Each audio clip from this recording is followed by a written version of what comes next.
Hey everyone, it's your favorite junior sports guy back with another clip.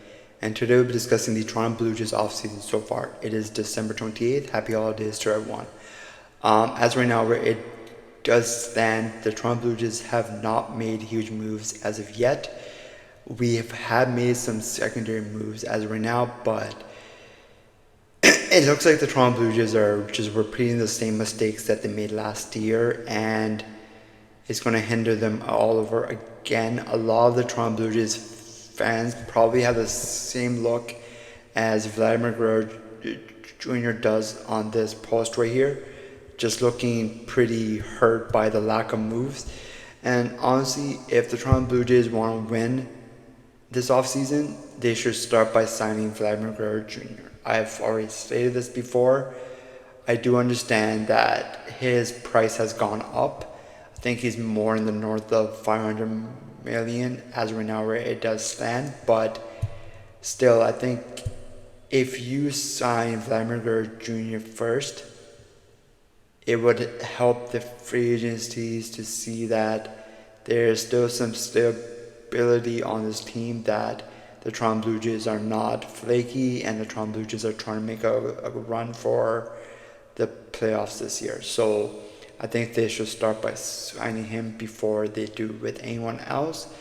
On another note, Bo Bichette has been shopped around by a lot now by the Toronto Blue Jays. I think there's a good chance before spring training starts that we will be trading him, or by the trade deadline that he will be traded. I think he's also on an expiring contract as well.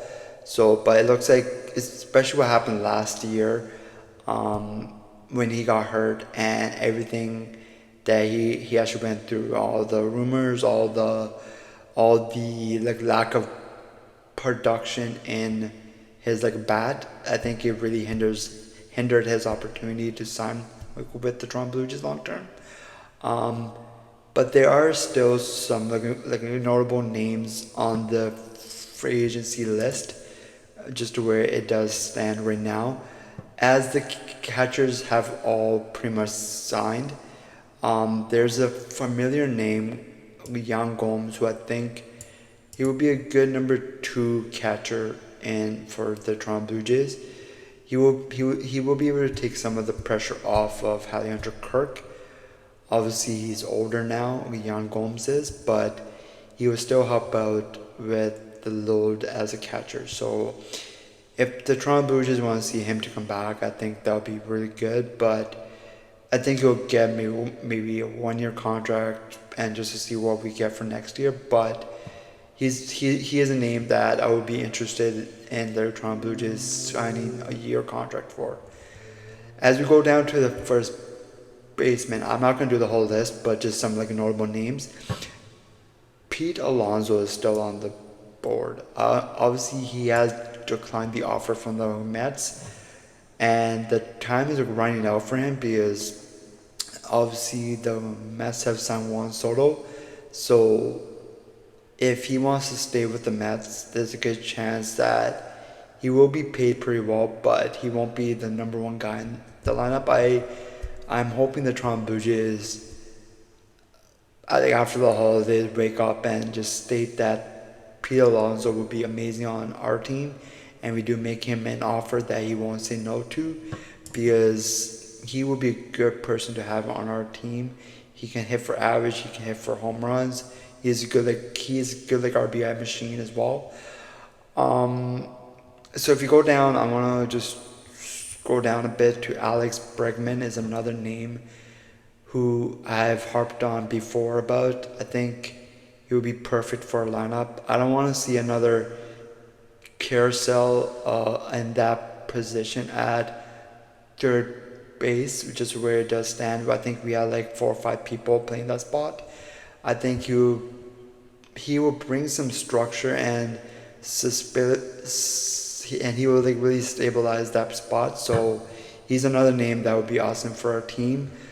And just going a bit down, another name that is still on the board that I'm surprised about is like Anthony Santander. I think just the way it does look like, I think the Orioles are not going to be able to keep him long term. He has already he has already declined an offer from them. He's another name I think the Toronto Blue Jays should try to like, nab up right now. But it really just depends on just the way the Toronto Blue Jays will be going. A lot of our players have they have the options for next year. So after next year, they could walk, and these names are Jose Barrios, Kevin Gosman, Chris Bassett, and some other names as well on the list. But it doesn't look like the Toronto Blue Jays will be making a really good run to the playoffs yet for next year or the year after. I think it is time for our front office to move away from this team and just get some new heads and new eyes to look at this team, because it's not looking good for the Toronto Blue Jays right now. But I do want to hear from you guys as well what you want the Toronto Blue Jays to do. If there's any names that you do see from the list that the Toronto Blue Jays should go for, if you want, you can leave your comments below, and I hope you guys all have an awesome holidays.